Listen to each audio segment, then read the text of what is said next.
Welcome back to the Morning Show here on the Rise News. I am Adesua Omorwan. And I'm Rufai, Oseni. June 12 carries a huge significance for all the Nigerians. It was on this day in 1993 that the presidential elections held for the first time since the 1983 military coup. It was an event many observers have described as the most significant in Nigeria's post-independence political history.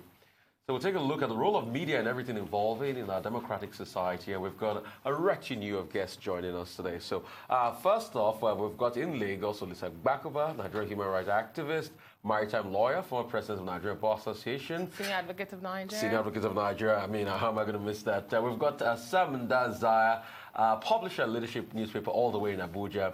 And we've got a family member here with us, Tundun Abiola, our own Tundun Abiola here at the Rise News. We're all going to be giving perspectives as regards. It's great to have all of you on board. Thank you so much for joining us. And Mr. Sam Ndazaya from Abuja, I hope you're with us. Thank you so much for joining us as well. But let me start by just asking both of you here in Lagos, because you were there at the Ekpetedo declaration. Yes. Given the power of hindsight, did you think that Chief MKO Abiola understood the implications and consequences of what he was doing that day? And should he have done it? That is the question for both of you. I understand what you're saying. Great. I think not just Chief MKO. I think there was a certain naivete on the part of all of us. We didn't understand the viciousness of what was ahead, because decisions had been taken. We didn't know. Elections, fine, everything, I don't believe that suddenly Babangida went on TV and all it. So we didn't see that. That was the problem. We just thought it was going to be a normal day, announce the elections, rejoice, be happy, we've got MKO in. We didn't see the fact that there was a viciousness on the part of the military to find an excuse to annul the elections. So, Tundu, I mean, he was your dad. Do you think that she was a baby? That declaration, because we know what happened after the declaration. It was the declaration that led to his arrest, and after the arrest, we know what happened. Do you think he should have done that? Well, as his daughter, my answer would be no, because I miss my father. But he has his own life, he had his own destiny, he has his own choices. So the father that I know had no other alternative. He was always going to do that. He was not going to let it go. Tunu, talk us through, what transpired in the house that day leading up to him going out there to Ekpetedo and having that declaration, that changed everything. Well, I wasn't in the house that day. I was away at school. I was in school in England. But from second-hand accounts from my mother and other people, he actually only told 2 members of the family what he was going to do. The rest of the family was in secrecy. So some people were quite upset by that. But people need to realize that it's really not about them at that time. It is a high-stakes situation. Mr. Agbakoba just said there was an element of naivety. I completely agree with that. But even then, you kind of know. We'd already had the Mad Dogs incident. Do you remember that, when my father called the military the Mad Dogs? So he knew who he was dealing with. He knew. So he understood that it was a life and death situation. The last time we saw him, because if you recall, when the elections were annulled, the last time we saw him before the Ekpetedo declaration, after the annulment of the elections, he came to the UK, he went to the US, and he made it very clear to us that he's prepared to die. Even that was on the cards then, even before that declaration. So at that point, we knew where this was heading. Talk us through the day we're celebrating today, 1993. Were you in England as a student? Were you here? Talk us through the euphoria around the house that day when he finally went out there in his SDP Agbada, the green one that we all see, and he casted his vote. And he cast his vote, beg your pardon, that day. Talk us through everything that happened around that day that you can remember. Give us a family feel to it.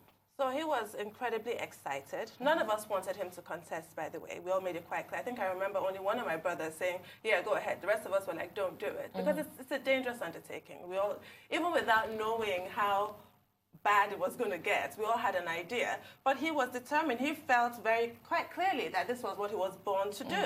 He told us how, well, he reminded us of the fact that his parents lost 23 children. He was the one who survived, and he was called Kashimawo. And he really felt that he was a man of destiny. This is why God gave him all the wealth that he had. It was for this purpose, and he's going to do it. So it was quite clear. Then the whole area on the Kakanfo, the whole generalism of the Yoruba tribe, he took it very seriously. So he wasn't going to listen to anybody trying to prevail upon him with common sense, you know? So he was incredibly excited. He was also a very stubborn person. Very stubborn person. So there was no stopping him. No stopping him about anything. D-Day, as it was called, as was printed on Concord newspaper, June 12, 1993. D-Day is here. So what was it like from leaving the house, from talking to you guys in the morning as his children on D-Day? Tell us about it. He was incredibly euphoric, was in a great mood. Well, he typically was in a good mood, was a happy person. But it was quite clear to him that he just felt that this was his time and that he had to step forward. Now, of course, he wasn't sure. Yes, exactly. He wasn't sure if he was going to win, obviously, but he was just excited to have been a part of it. He enjoyed the campaigns. He had the time of his life campaigning. Senior Advocate, let me ask you this before we bring in Samidaya from our Abuja studios. It's 20 years of uninterrupted democracy. It's 26 years after famous June 12, 1993. Would you say that the ideals of what June 12 stands for has come to fruition? No. Have we imbibed it in our democracy? Fortunately not. Why? Because I don't see what's changed. You know, the fact that what happened on June 12 happened, still with us. Still with us. Break it down. What I mean is this. There is a certain sense that power isn't something you spread evenly across all ethnic groups. And therefore, what June 12 represented was a denial of power. At the end of the day, a denial of power. Now, have we come to the point where we can say that it's all right? No, because we haven't had a national conference, we haven't had the issue of restructure occur, and until that occurs for me, I think we're still out. Well, we're going to take you on that. You know, Yes. Confab, Sovereign National Conference, another conversation. Moving up to you, Sir, in Abuja, publisher, leadership newspaper. Sam Ndanza, thank you so much for joining us. Real quickly, we'll talk about, you know, what were the backroom conversations that led up to, you know, the declaration of today. And I'm asking you this question particularly because I know you're close to President Muhammadu Buhari. And I want you to also juxtapose that with the talk about press freedom in this day and age we still have today, sir.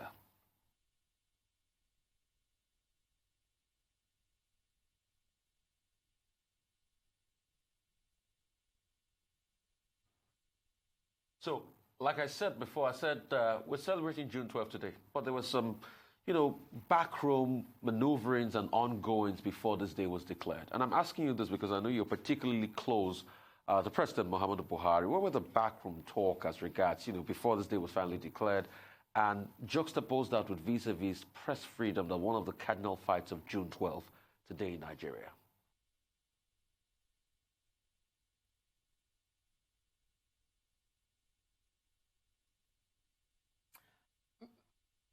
Mr. Samidaya, can you hear us?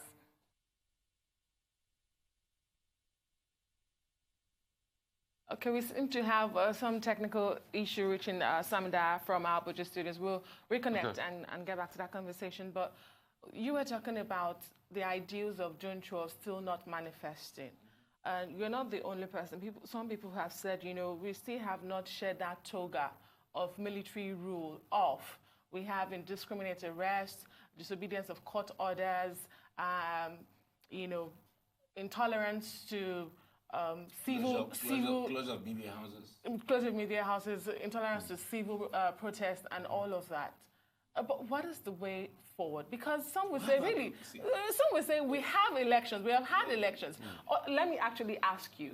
A lot of people have said June 12, 1993 was the freest and fairest elections in our history. Was it really true, the freest and fairest? And have we had any other as good as that? No. Why? It was the freest and fairest because a lot of us were fed up with the military rule. The military rule.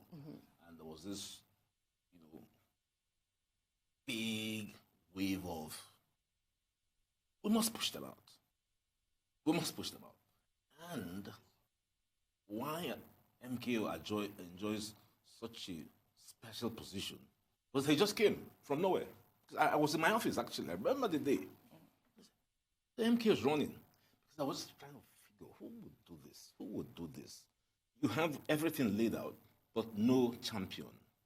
That was the champion. And Nigeria ignited. Tundun is looking like there could have been somebody else. I know, right? Father. I know. Well, Anybody else? Anybody, yeah, sure. But, well, for me, that was it. He was the guy who understood Nigeria very well. He was a wealthy guy. He had operated with the military. He had all the resources. He had the heavy lifting. But it wasn't just out of the blues. He had been in politics way back 79. Yeah, but remember, he was denied. Yeah, but he was denied that position then. But he was a major financier in the structure of what metamorphosed to be the SDP. So he had pretty much funded politics since the time Awolowo had his elections with Shagari in 79. Absolutely, but this was... So he had been a prominent he was member a on the prime sidelines. mover. Don't forget the fact that, he quit the party because he was denied. But sometimes destiny is not on your side. But for some reason, and you asked me the question, why the euphoria about June 12th? Yeah. For some reason, everything came together. Everything came together. Civil society came together. The business community came together. The military, we thought, came together. And we had June 12th. Only for it to be, retracted by the military. So that was the euphoria.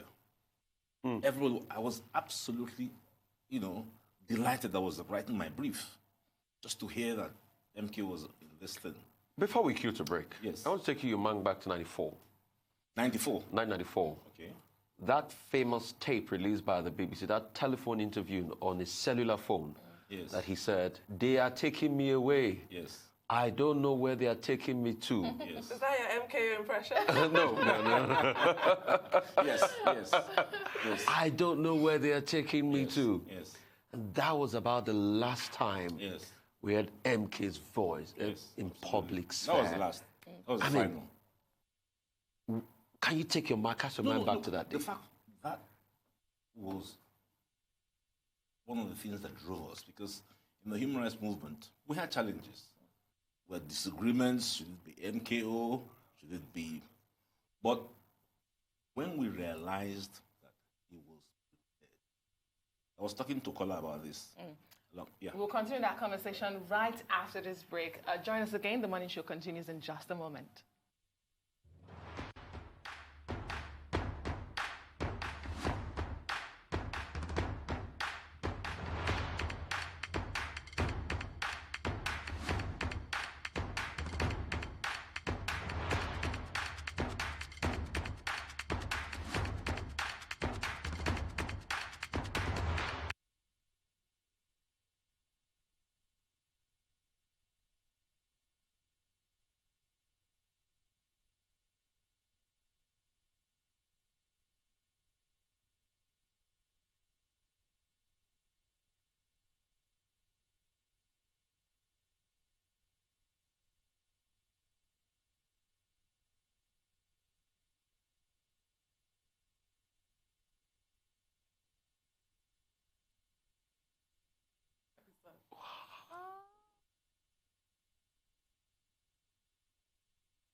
Welcome back to special coverage of June 12 here on the Rise News.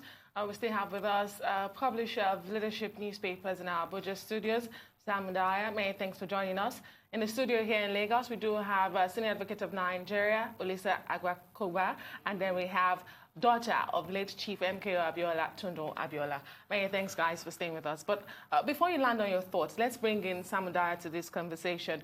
Good morning again. Thank you for joining us.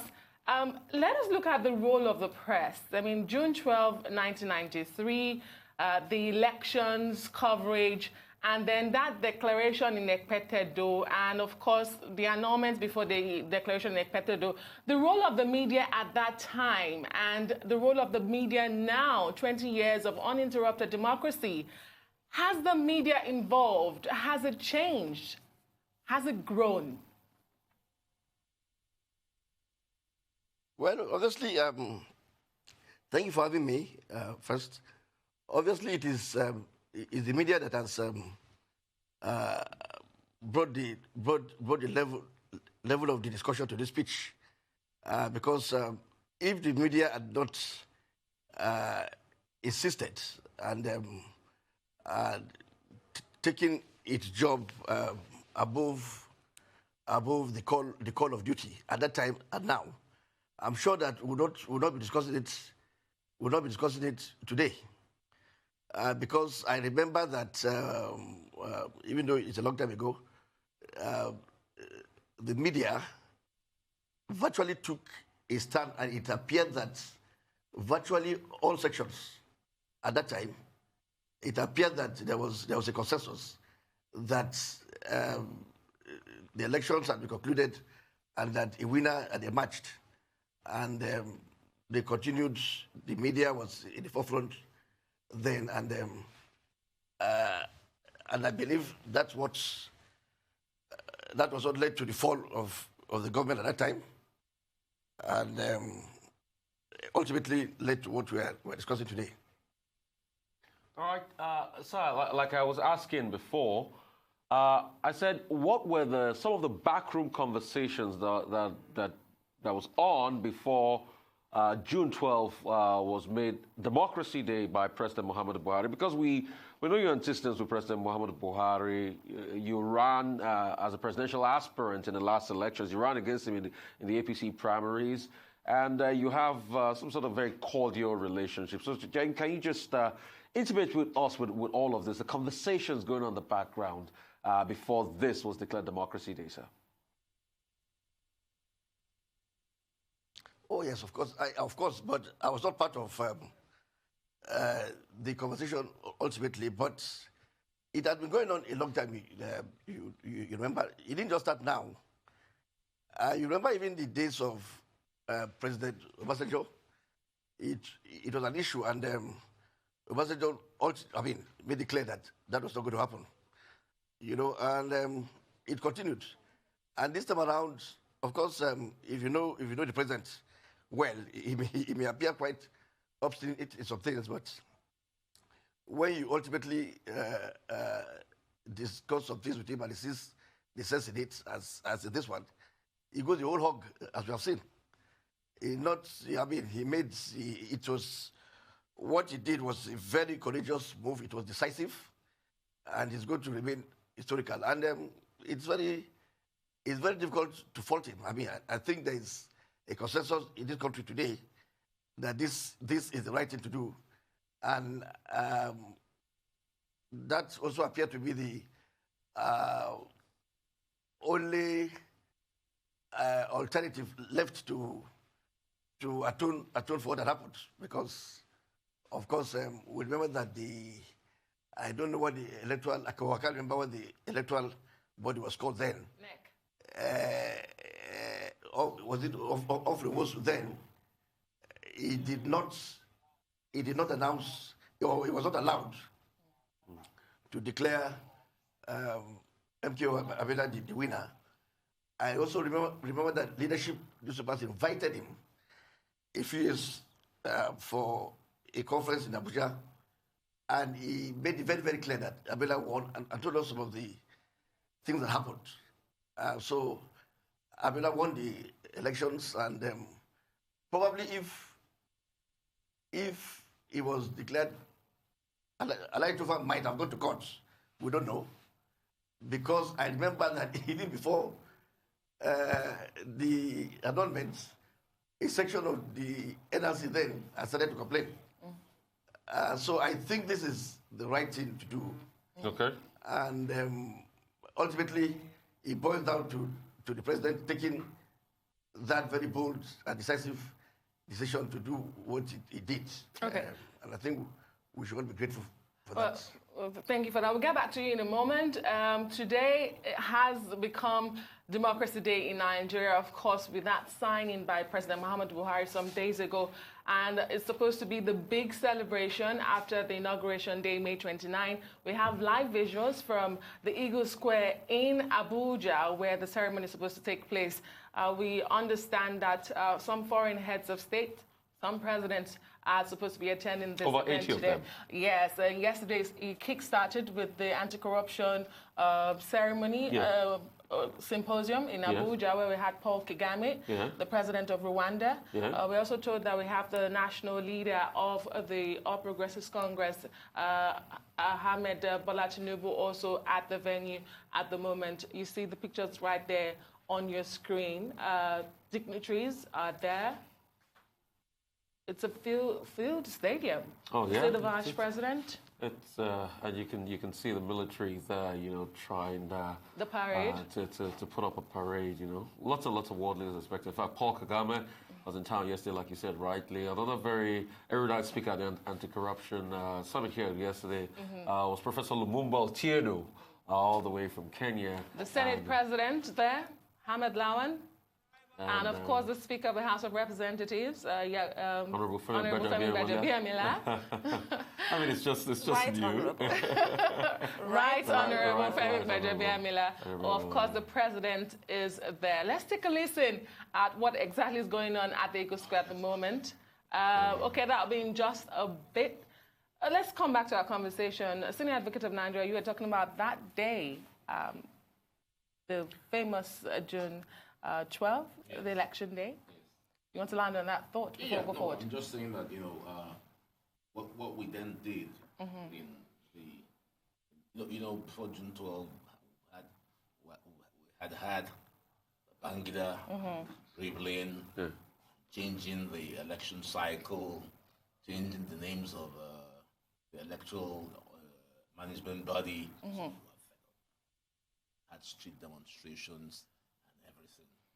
And finally, we had an assurance that we're going to go for it. But are you surprised? Sami Daya in Abuja says we should be grateful to President Muhammadu Buhari. This is to both of you. Yes. Are you surprised that it is President Muhammadu Buhari, a one-time ally of late General Sani Abacha, that has now recognized and enshrined June 12 as Democracy Day? You go first. I think credit goes to him. Full credit. I don't see why Obasanjo or Jonathan shouldn't have done it.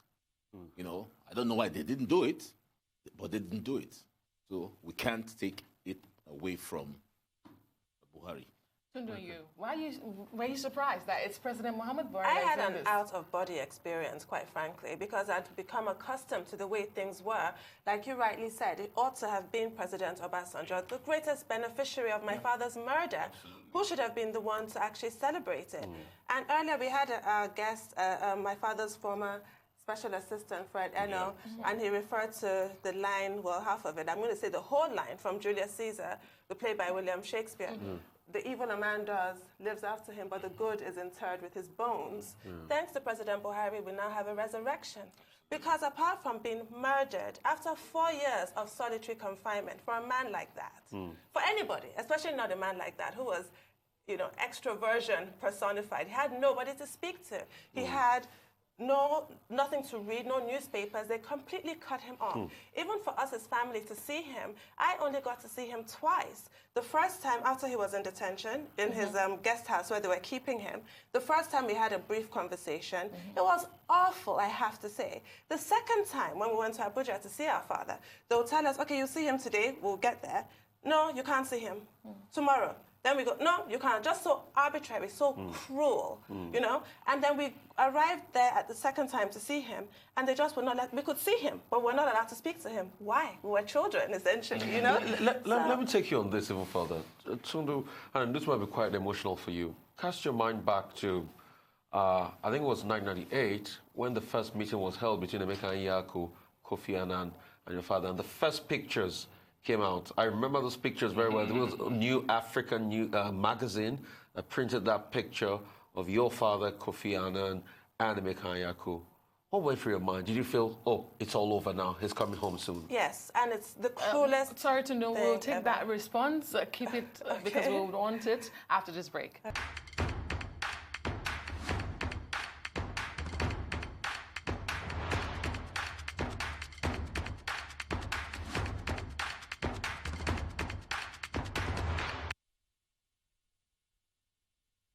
Welcome back to the special coverage of June 12 here on the Rise News. We still have a panel of guests here in our Abuja studios and Lagos studios. Sam Udaya, publisher of Leadership newspaper, and in Lagos, senior advocate of Nigeria, Olisa Agbakoba, and Tundun Abiola, daughter of late Chief MKO Abiola. All right, so going to you, Mr. Sam Udaya, I just want us to look at the topic of how free is the press. Because we remember in all of this struggle for June 12, remember that the struggle wasn't really chronicled in the Nigerian media. We all remember how we had to resort to Kudirat Radio and BBC and Deutsche Welle to be able to get stories about happenings in our own country. A lot of people say that was prior to the promulgation of 1993 Act for media, to set up, free press and sort of like a private media in the country. How would you compare from then and now what the media has been like, owing to the fact that there was little or next to no media in the country except the newspaper, not, electronic media, as it were?